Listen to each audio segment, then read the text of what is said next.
Monsieur le président, madame la ministre, messieurs les rapporteurs, madame la présidente de la commission des lois, chers collègues, depuis 2015, la menace terroriste s'est douloureusement imposée à nous, autant qu'elle a changé de visage. Et plusieurs textes de loi ont permis d'en tirer les conséquences pour assurer la sécurité de nos concitoyens, tout en garantissant leur liberté fondamentale.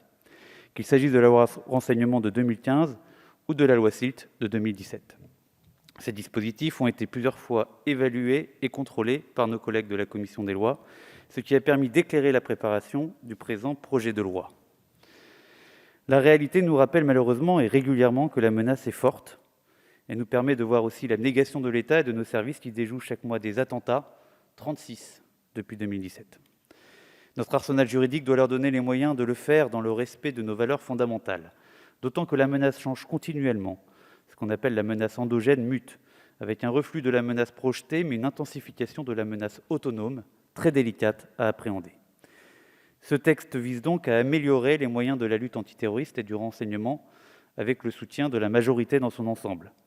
Nous avons été proches d'un accord en commission mixte paritaire, et nous souhaitons continuer ce travail commun avec le Sénat pour adopter ce texte qui doit viser le consensus le plus large. C'est la raison pour laquelle plusieurs modifications apportées par les sénateurs ont été retenues en commission hier. En revanche, nous sommes revenus à la version initiale de l'équilibre entre les articles 3 et 5.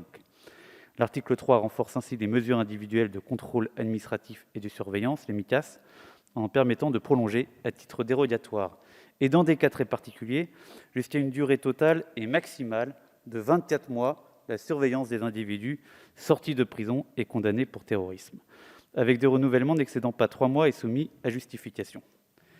Nous avons souhaité retenir les précisions rédactionnelles du Sénat concernant la justification de domicile et la prise en compte de la vie familiale des personnes concernées.